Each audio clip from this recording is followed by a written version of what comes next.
Well, welcome everyone to the latest episode of HR Tech Chat. And with us today, we have Dr. Chris Mullen, who is Executive Director of the Workforce Institute at UKG. Welcome, Chris. Hey, Brett, thanks for having me. Yeah. Thanks for agreeing to do this. Honestly, I'm super interested in speaking with you today. We had a conversation, I think it was last week, around some of the things that you folks are looking into there at the Workforce Institute, and it was kind of interesting. There was a sort of an inadvertent sort of alignment with some of the things we're looking at 360 Insights, and so we figured, hey, let's continue this conversation for the public domain for everyone else to hear. um, we were talking about a few things, so I just want to make sure that I characterize this correctly. One of these things is that employee feeling. So HCM, human capital management, the practice of it, the technology for it. We all know, there's sort of the nuts and bolts of HCM, making sure payroll is processed on time, getting schedules, making sure that getting a system that can create a schedule, with as little human, manual labor as possible, these sorts of things. But then there are employee feelings and how they play into that and how they play into other sort of higher level things, and how that is a major focus, or should be, of HCM, and how the two don't have to be at odds with each other. Maybe that's a good place to start. What are your thoughts around that? Yeah, kind of. You're right. I kind of equate the HCM nuts and bolts and this employee feeling / sentiment to the age old discussion from an HR perspective of, is HR should HR be tactical or should it be strategic? It's like this versus that shouldn't be there. It's both. It's and like HR should be tactical. HR should be strategic. It's a both, and both have an interplay. I do believe that, when we talk about HR practitioners or HR leaders, that there are many of us, some of us can go between the two. And there are also some people that should be in one or the other bucket. They're really good at the tactical. And then there are other people that are really good at the strategic. And so I think the similar thing comes about when you start to talk about HCM as a nuts and bolts or this employee sentiment. Like, where does it fit? We definitely need the nuts and bolts. We need people to track time, to get paid, right? Without that, I don't think you can do the rest. So it's almost like the foundation. If you have your HCM nuts and bolts correct and humming along, then you can really start to work on your employees' feelings, the sentiment. And that's like, almost, to me, it's like the icing on the cake, as you might say, this idea or the thoughts that you can start to listen to your employees. I think a lot of times we survey employees, and this is, I think, what you and I were talking about last week. You can survey them, and then if you don't do anything about it, then your employees are like, I'm not filling that out again. Like, Yeah. I didn't hear anything about it. They didn't do anything. And so it really leaves them with a bad taste in their mouth. That's such a great point right there. If you're going to do an employee engagement survey or employee sentiment survey, a pulse survey, whatever, maybe pulse surveys, I mean, there's a little bit more, I think, rigor to that, because you're doing them. There's already sort of an intrinsic, we're going to keep doing these kind of thing there. But with the other two, yeah, if you just leave it, if you send it out there and just leave it hanging, just don't do it at all. Right, It's almost exactly. better. Yeah. A couple things that you said there that were super intriguing to me. One is this idea that, that HCM can be both. And I just to give listeners, bring them up to speed where there's some real interesting alignment here. You talked about strategic and tactical HCM. What we called it 360 Insights is abstract and concrete HCM. Concrete is, this is the stuff that's, and I think it equates to the tactical, at least a lot of it, this idea that this is the stuff that the accountants readily understand. It's super easy to translate it to a line item in the general ledger. It's a financially quantifiable thing. And a lot of businesses, when they don't know what to do as a business, as an organization, they fall back on the numbers, the balance sheet. There can be that fixation there, but also the abstract being all these things having to do with employee sentiment, the things that contribute to employer culture being a good one or bad one, all these kinds of things, and how that really needs to be a focus as well of HCM. What are your thoughts on? So I have some thoughts around the following. But what are your thoughts around why HCM has been so tactical or concrete, or more so than the other thing that's just, it's there. It's kind of the reason a lot of people went into HR in the first place. Why has that focus kind of struggled to gain traction just across organizations in Yeah, I general? think just because of the necessity of it, of the concrete, the tactical, the necessity, we have whole functions built around it. Mm. Payroll being a really good example of that. Although I do think payroll needs to be more strategic, or can be, if not already. And it goes to maybe your example before of when you're doing surveys like employee engagement. That's what we hear a lot about. It's a term that's used so much right now. And I've been giving whole talks on how employee engagement is the result of a good employee experience. People forget about the employee experience. I have a whole talk just on that alone to get people off the engagement piece, because you do the survey, you look at the engagement and say, oh, it didn't change again, or it changed slightly, but you don't know why, maybe not. But if you provide people with a great employee experience along the employee journey, and I challenge participants to map out their journey. I give them a good roadmap, but it's something as simple as clocking in and out. That's an experience. If I'm on the manufacturing floor and I'm coming to clock in and I have to wait in line for 20 or 30 minutes, right?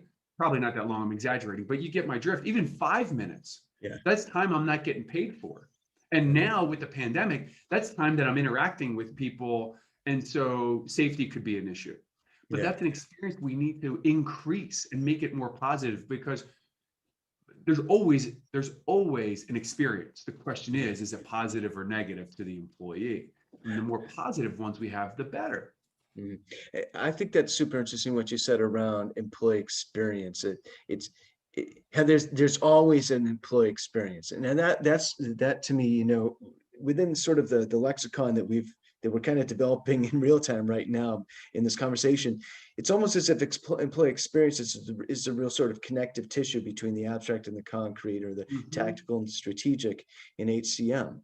And this goes to something that occurred to me as I was looking at concrete versus abstract HCM earlier this year, and we finally published our wrap-up report around that.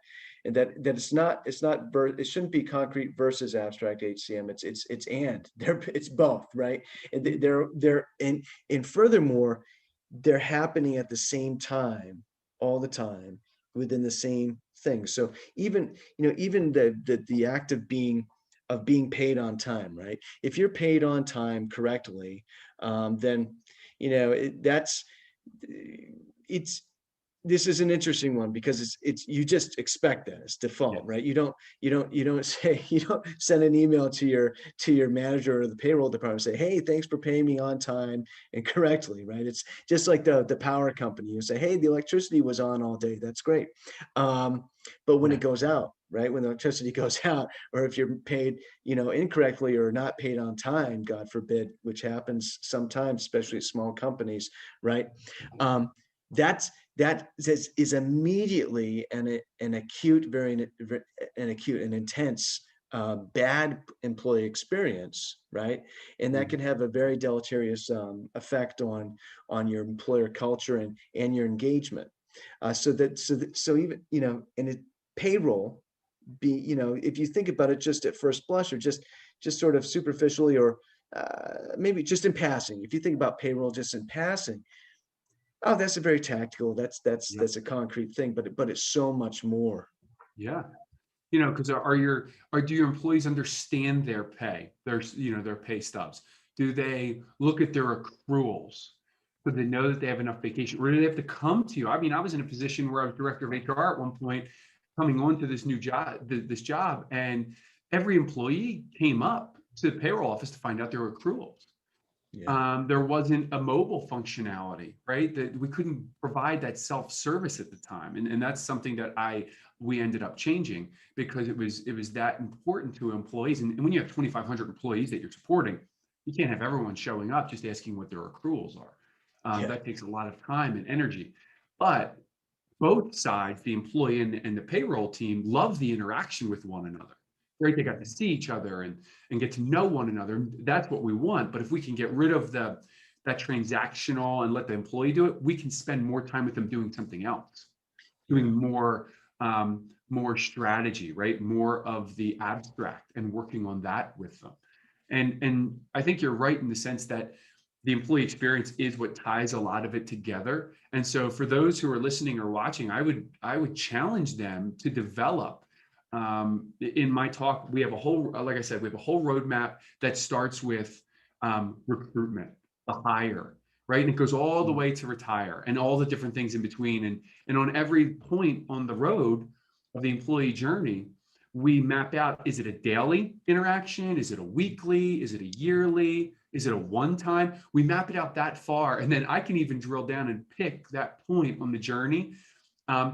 And it goes to it's an interactive. You might remember when we were kids, the choose your own adventure books. I love those books. So that's what this presentation is. So I can take from the audience, where do you want to go? I click on it, brings me to a whole new slide that says, here are the pain points from the employee's perspective on this point in the journey. Here's actually the pain points from HR or payroll on the journey. And then here's the solutions that you might want to think about and implement to help make it a more positive moment. And to drill this home, there's a book, the Heath brothers, and I think it's called Moments That Matter. But what really drilled it in when I was reading the book, and this was a couple of years ago to develop this talk, was there was this hotel out in LA, and it was ranked, I think, #1. And it was more of a motel than a hotel, but it was ranked above the Ritz-Carlton and like all the major hotels. And what really got to it was they talked about the furniture was old. They talked about the place. It wasn't run down, but it wasn't like gorgeous. Yeah. But what they did was they created these moments for their visitors that just wowed them enough. They created wow moments so that the visitors would rate them so high. And it was a legitimate rating. Like if you went to the pool, there was a red phone. You could pick up the red phone and you could order frozen Otter Pops or ices, whatever you want to call them. And they would bring them out on a silver travel tray with white gloves to your kids. I mean, that's a wow moment. At the time, years ago, you could rent any DVD from them for free. They would bring it right to your room. Wow. And so like these were the experiences they were giving people. And that's what mattered. People didn't really care about the furniture as much as the experience they were getting. And that's what I think we need to be doing to employees. Email me the name of that motel, because if I'm not in that area, I want to stay there. Yeah, I know. A couple things that came up here. So 3 things I want to get out there. Let's see if I can remember the third one as I go through the first 2. So the first one is going back to something else you said around, the technology and getting things, the technology, getting that sort of a lot of that tedium out of the way, a lot of that time consuming stuff out of the way so people can focus their time on other things. How much of this getting more strategic with HCM, how much of it do you think depends on automation, whether it be sort of straightforward, automation, which non-AI related automation, because AI, is complex automation of variable activities, which I think is the next frontier of automation. So that's the first question. The second is more of an observation around, that motel treating their employees, their customers, putting that extra thought into their customers. And now I remember the third one was more of a two B. So there's two A Yeah. and two B. So the first one is this idea, okay, so there's this idea that your employees are an employer's customers in a sense, right? It's not exactly the same, but giving them that experience that makes them feel special and appreciated goes a long way. Yes. What do you think the differences are there? And then the third part of it is I'm thinking back to a conversation I had previously on one of these podcasts, and I don't remember who it was, but we talked about how employer culture it's not about, making sure there's a foosball table in the rec room, or, making sure there's pizza and beer, or Coca-Cola or whatever, on Friday afternoon. So to what extent, so what can employers do?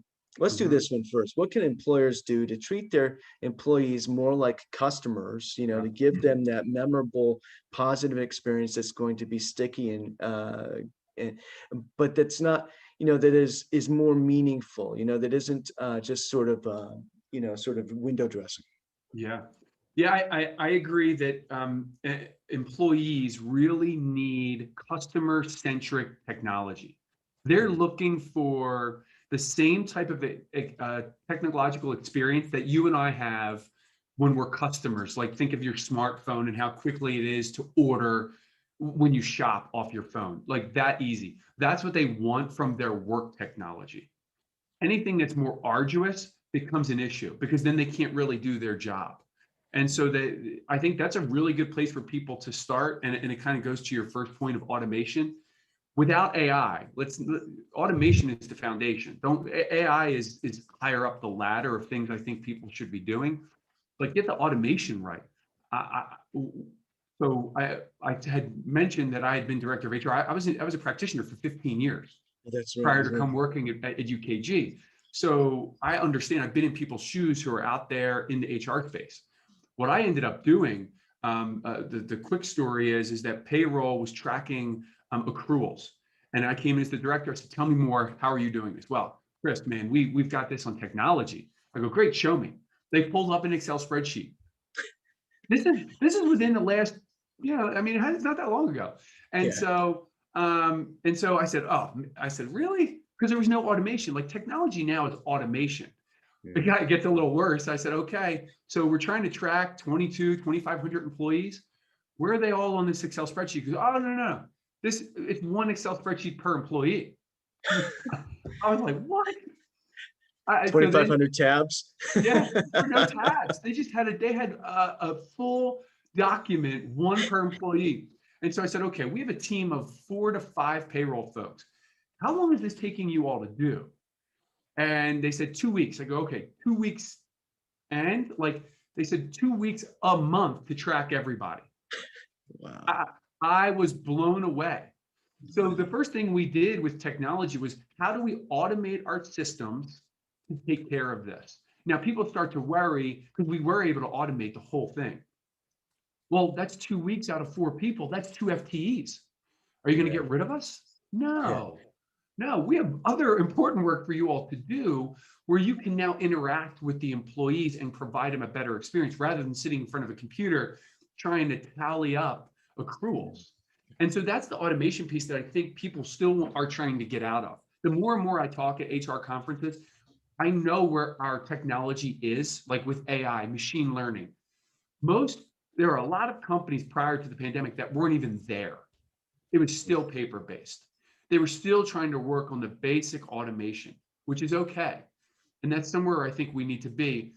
But that's also is a part of the experience we want to give our employees. That's self-service because if I'm, Brent, you and I were talking before this, I have 4 children. If I'm looking for a vacation and I'm online trying to find flights on a weekend, I want to know I can get my time off like that, that it's available and I can get it. Because if I have to wait a day or two, those flights may go up. And that, to me, with 4 kids, 2 adults, 6 people, that could be $1,000 in a day.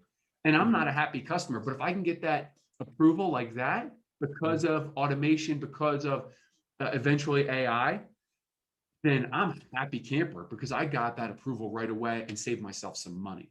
Yeah. Yeah, it should be in the interest of the airlines to make sure that those manual processes remain in place. Uh, Yeah. Yeah. um, you know, so you mentioned, so I wonder how many companies with 2,500 employees still have such a sort of, unwieldy, clunky, you know, Mhm. technological scenario as an Excel spreadsheet for the payroll. I mean, I'd be interested to.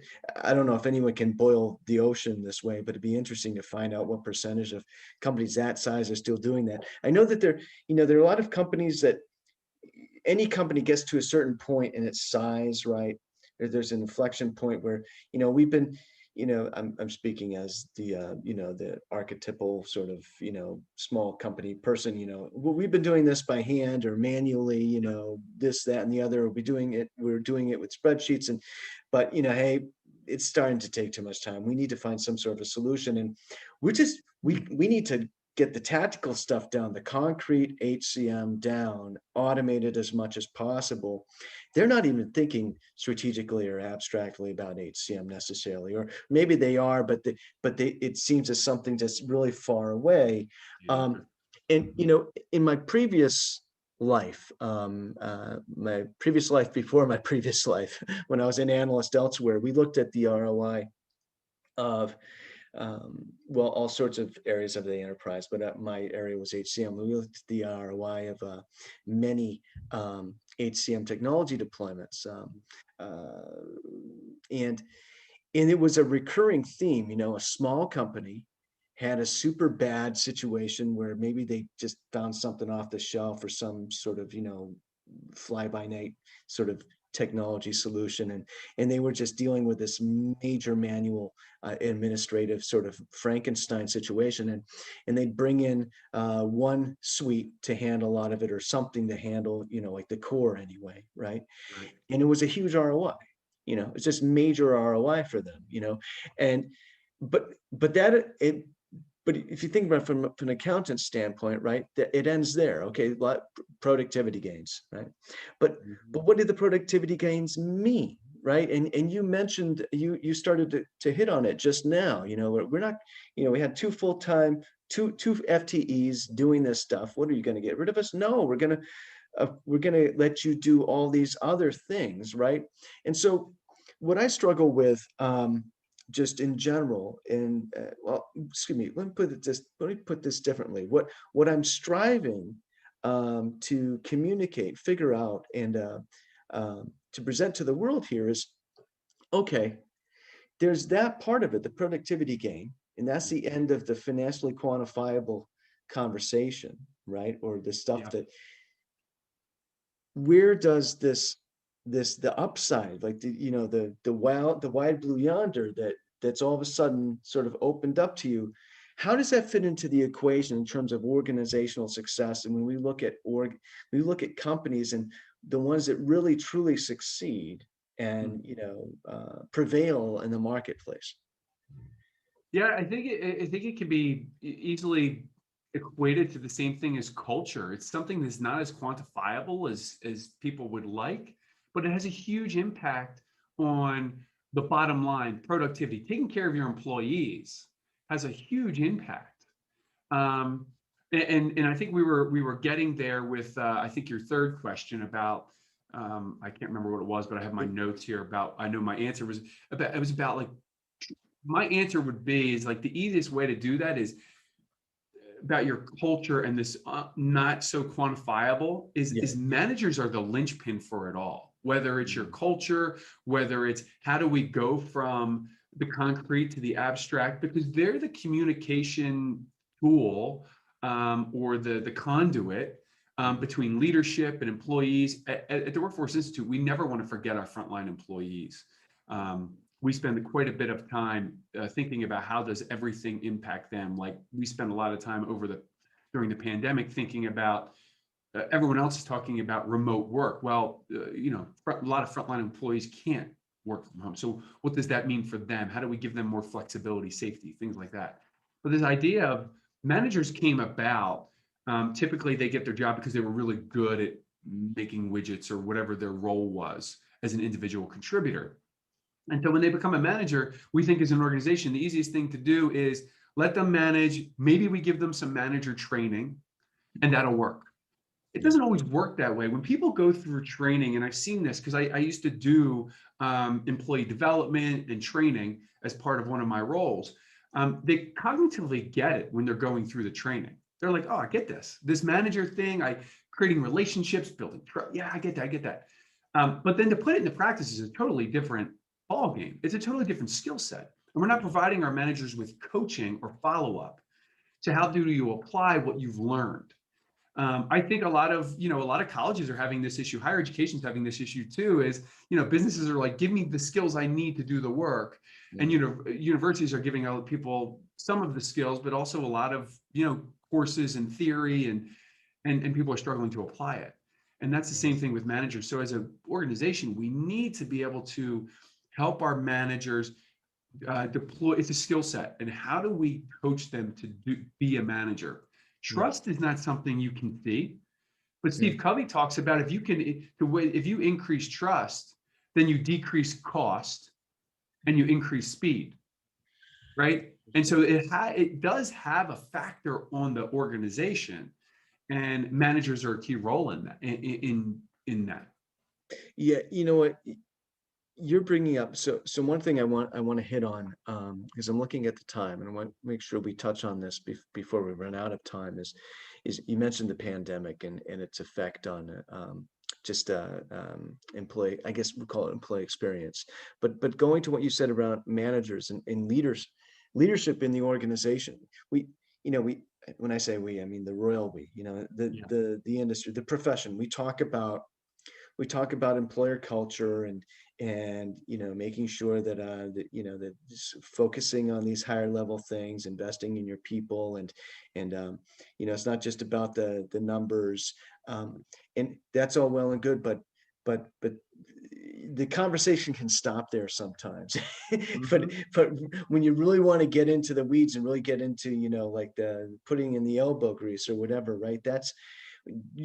That's a managerial discussion. That's discussion about, okay, how are we equipping our managers to be leaders? How are we identifying the right people to be managers? There are some people with intrinsic sort of innate traits that are better, more, make them better managers sort of innately than others, although a lot of it can be learned, right? So what are we doing in organizations? So I love that you brought that up, that's so important. We can't sort of forget about that. But let's talk about the pandemic for just a minute, right? Because the employee experience, I call it 2020 was a wormhole, right? And I'm not even a Star Trek nerd, but I know what a wormhole is for some, right? Late 2019, nobody in their right mind thought that we'd be this close to the future of work, or this much closer to the future of work by 2021. Right. As we are, It's like we went through a wormhole. So what do you think is that going to be what are going to be the lasting effects of the pandemic on sort of the appreciation for the employee experience? Do you think we're going to sort of revert back to our old ways, or do you think we're sort of out of the woods for good, or what's going on there? I really struggle with this one because I am afraid that it's a pendulum, and I'm afraid during the pandemic we changed so quickly and swung one way where we were very worried about our employees keeping our businesses afloat. I am worried that now things are opening back up, that we're going to swing all the way back, and it's going to be, butts in seats and just reverting back. What I think folks should be learning from the pandemic and businesses is not that just change is inevitable, but how do we process change? Like, for instance, at the start of the pandemic, people like ramped up their technology because they had to. You had public sector where folks were working at a desktop. Now they all need laptops. Us who are knowledge workers and could work from home, we needed video conferencing. So everyone got video conferencing, chats, Microsoft Teams, whatever it is, everyone got it. But what we've failed to do is reevaluate where we are. I mean, now there's studies coming out about how bad it is to look at yourself all day on a video chat. Like we're telling people we added more and more meetings and more video, Mm. right? As opposed to halfway through the pandemic or even now starting to reevaluate, okay, we still are working from home for a few more months or whatever your case is, but reevaluate. Talk to your employees to say, do we really need to be on video for this meeting? First of all, do you even need the meeting? Yeah. I have found that, however much time you give something, that's how long it takes. So if you plan an hour meeting, it's going to take an hour, no matter what. So I constantly ask myself, do we need this meeting? One. Two, what could we do prior or on paper, via email? Like, I'm not going to just come on a meeting, Brent, and say, here's my report, here's what we did. In fact, I could put that in an email and let you read it prior as Yeah. prep work, showing that I'm a good leader prepping. Mhm. Then you can come with any questions you have. We just saved ourselves 20 minutes. Yeah. Like, these are the things people just are. I think companies aren't evaluating where they are. They swung so far to the video now, everyone's got to be on video. Where with my team, I'm constantly talking to them about, you want to do a walk and talk. Like, if we do have to meet or if we do have to chat, let's get on the phone. Let's get outside. I can't Yeah. sit at my desk all day, Yeah. nor should we. And so, like, how are we evaluating what we're doing? Do people need time off? There's just a lot of things that I think the pandemic has shown us. I'm not sure that we've learned it all yet. Like, this constant evaluation of what we do. We swing so far to a decision, and then it's like, that's the standard and that's what we're keeping forever. Yeah, I love what you're saying there, and what's interesting is that technology, is really good at facilitating communication, right? Yeah. Interaction, and also organizational agility, right? There's two things, right? And but the employee experience, and there are ways that technology definitely can support and facilitate the employee experience, right? But there's but there's all sorts of things about the employee experience that have nothing to do with technology. And also, you can't look at it's a multivariate thing. You can't look at you can't think of an employee experience, well, that means work from home, right? Right. Keeping, sort of the frontline workers out of the picture just for the moment. They're super important, right? But thinking about your typical desk worker, right? It's not just work from home, employee experience. Okay, we got to give them all video to improve their employee experience. Wait a minute, maybe that's not quite it. I try to get out for exercise most days. Some days there's no time, but I do try to get out there and do some sort of exercise. You need that kind of time away from the screen and all this. Mhm. I'm Yeah, hopeful. people, my PhD, my research is in work-life balance and the use of mobile technology. I didn't see this coming during the pandemic. But when I do my talks, I tell people, with your self-care, find something you love to do it every day. But what I also say is, make it movable, not removable on your schedule. So, like, I love to work out too. And I'm normally, when you and I are talking at this moment, I'm usually done my workout, but this morning I couldn't. So I moved it from the morning to the afternoon, when I made a time slot. It's always scheduled, but it's always movable. I never remove it. I'm gonna take that as inspiration. I'm gonna get out there later today and do my run. Good. That's good to hear. Hey, this has been a great conversation. Thanks so much, Chris. Oh, I've really enjoyed it. I'm sure we could go on for hours, Brent. I love it. Thanks for Well, having me. yeah, oh, absolutely. Maybe we'll do another one sometime. Have a great one. Awesome. Thank Thank you. you so much, my friend. Sure. Thanks. Bye-bye. Cheers.